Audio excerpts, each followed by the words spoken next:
Vicki and her instructor, Kurt Arnspiger, are treated to a colorful send-off from her hometown. Vicki takes a quick ride in a brightly colored hot air balloon and receives the special gift of wings from a World War II Air Force fighter pilot. Family, friends, teachers, well-wishers, even 2 naval recruiters from Annapolis are here. She feels the spirit of everyone as her Cessna 210, named Harmony, lifts off the ground. Kurt tells Vicki to imagine she is a bomber pilot and to dive over the crowd as she does a flyby. She even finds time to signal to her friends who gather and wave from the hill as she takes to the skies, heading for Augusta, Maine.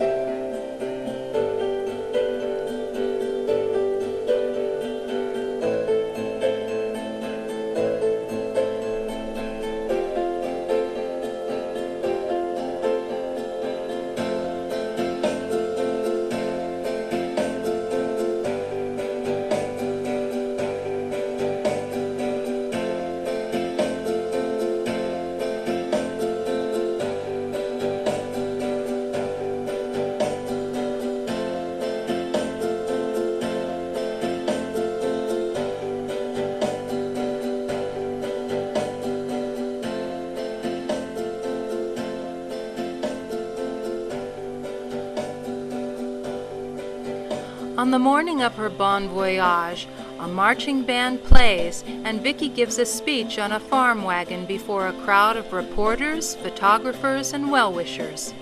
Her friend Vita Grant is on hand, and Vicki shows Vita the little God is my co-pilot sign that she has carried since Vita gave it to her before she left on her trip across the USA.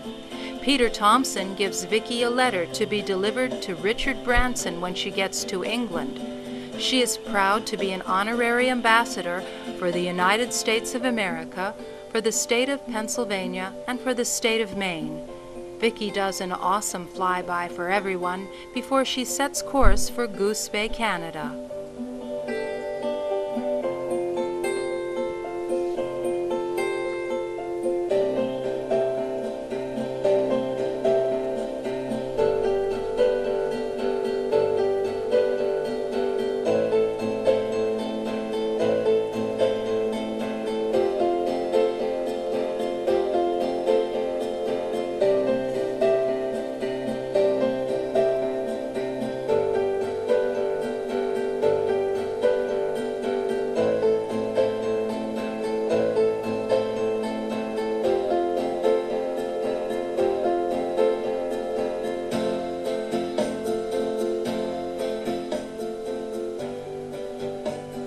After all the fanfare of the last days, landing in Goose Bay is pretty bleak.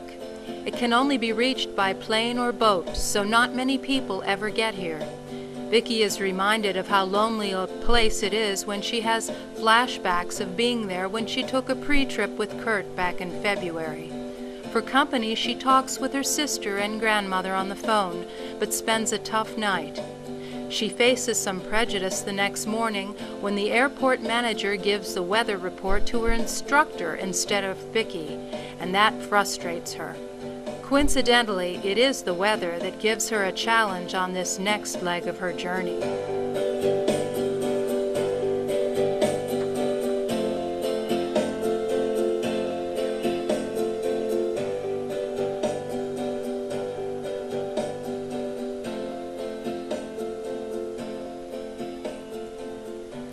Vicki, Kurt, and Harmony begin to see the clouds gather as they wing their way to Narsarsuaq. The clouds give way to rain as the temperature drops. Ice forms on the wings, and Vicki tries to fly higher to get above the clouds so the sun can melt the ice. Harmony climbs to 12,000 feet, but can't climb any higher because the ice is making the plane too heavy. They are in a dangerous situation. Vicki spirals down to get underneath the clouds to melt the ice. She flies lower and lower until she breaks through the clouds at 500 feet above the water and flies along with the birds over the iceberg-covered ocean to Narsarsuaq.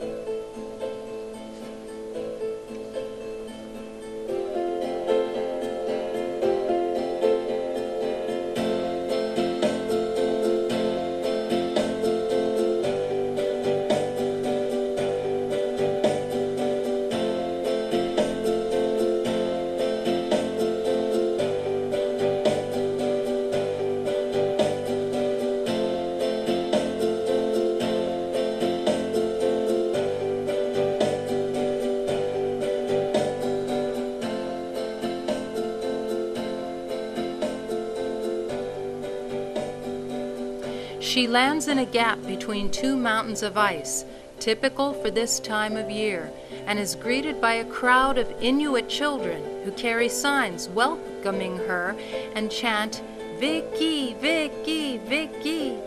Actually, the whole town is there, including Eskimo dogs, and all the children line up single file for handshakes and autographs. After a snack in the town cafeteria, Vicki and Kurt take off for Reykjavik, Iceland. Soon after they leave, the airport closes down because of the bad weather.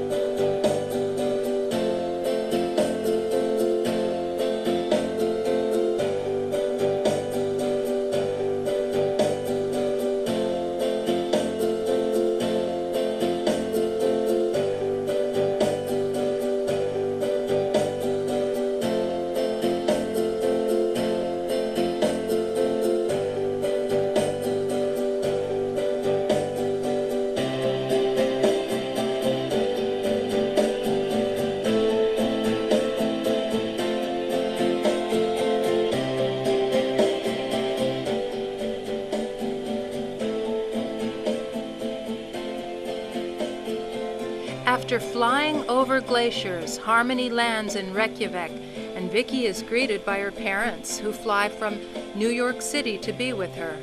She is also met by a commander from the NATO base. Vicki doesn't know it, but they have been following her by radar on her trip across the Atlantic. The ambassadors from England and the United States are there, and their children present Vicki with flowers. Vicki is happy to see one of her other instructors from America who is flying a vintage warplane from Europe. She notices the bright yellow colored plane as she is landing Harmony, and she looks forward to visiting with her parents, Kurt, and her friend Mike Riley over dinner. It has been quite a day. Vicki and Kurt leave the next day and head to Glasgow, the final destination to complete the Atlantic crossing.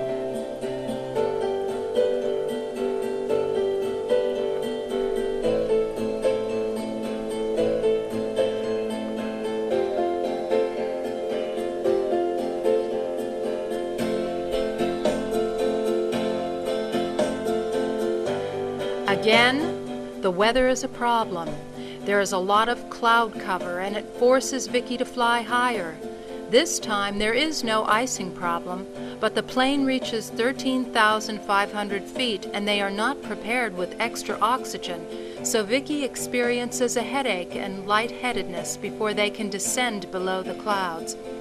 It is on this leg that she hears a commercial airline pilot ask over the radio, "Wonder where that little girl is that is flying?" And Vicki gets the chance to answer over the radio, "I'm here."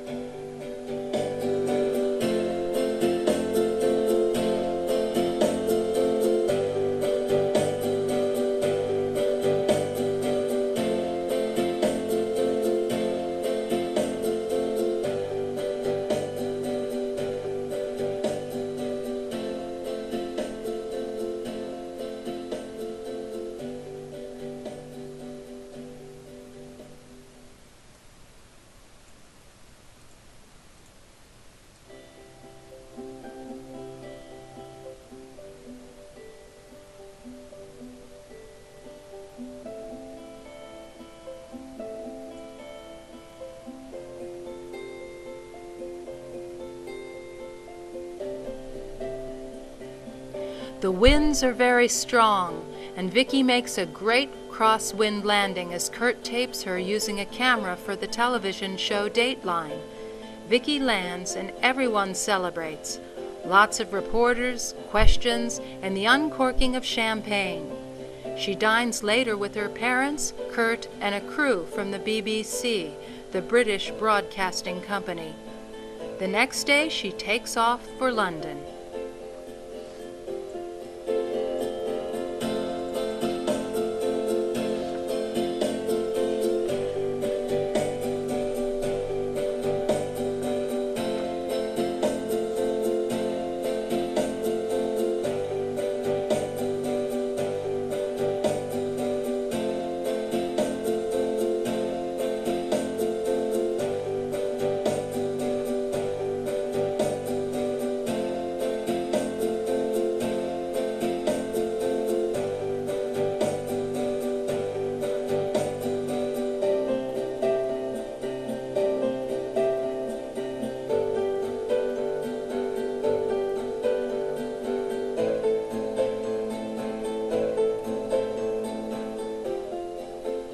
Vicki and Kurt land at Biggin Hill Airport in Harmony, and a crush of reporters and photographers greet them.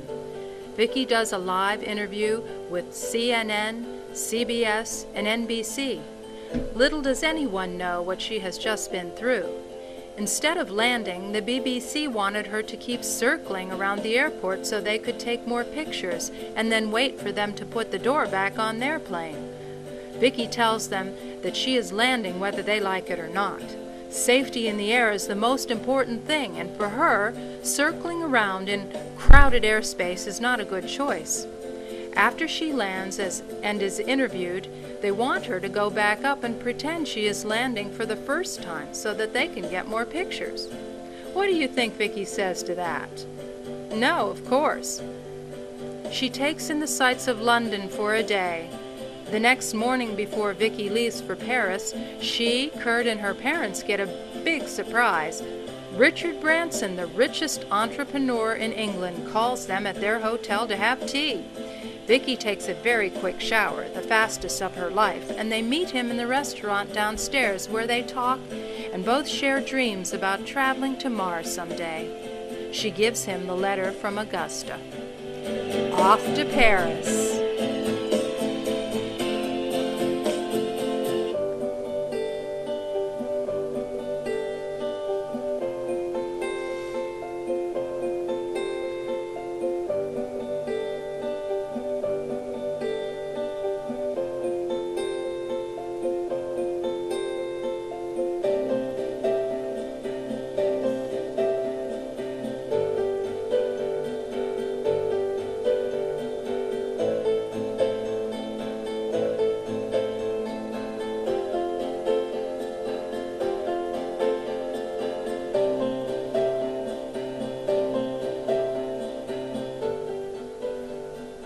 On her way to Paris, Vicki learns about the air traffic control system there.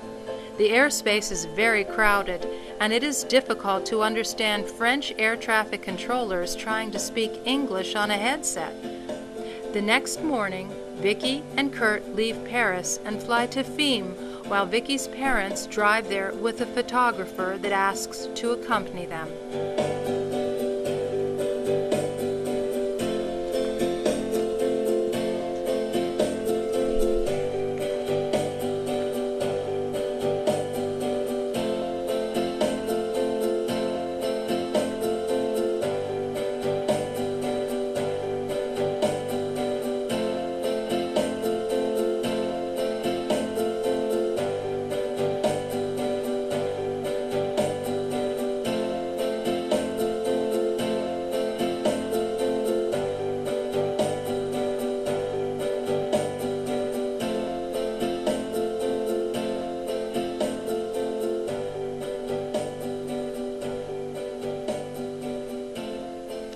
Vicki's parents wait in the tower of the small airport for Vicki to arrive and hear their daughter ask, much to the controller's surprise, to land on the grass runway instead of the paved one.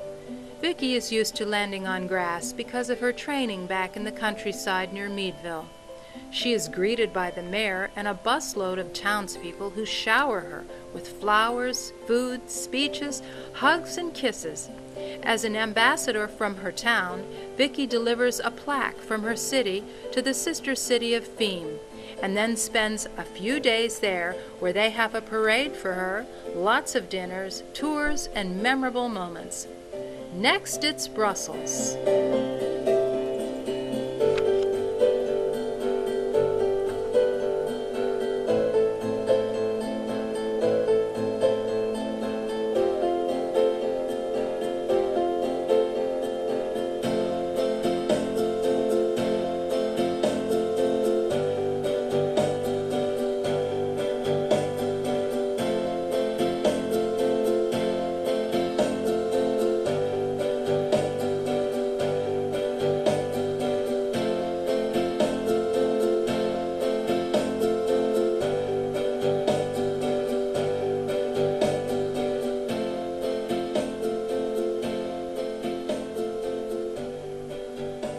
While in Brussels, Vicki drops off some gifts from her city and state.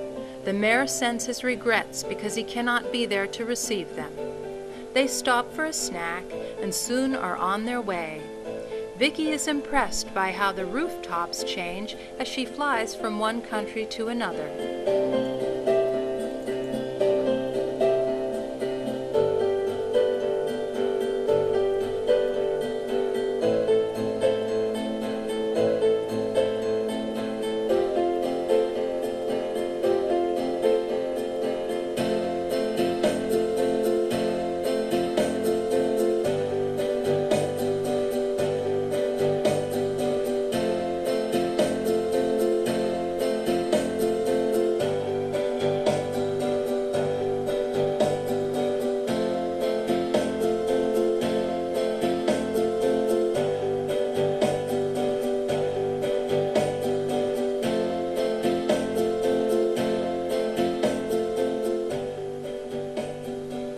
Vicki and Kurt reach her goal of flying as far as she had planned. Again, there is not much going on here. She later learns in an apologetic letter from the mayor that he was not aware that she was stopping by, but he cordially invites her to come back. She doesn't think that will happen. She is just happy to achieve her goal.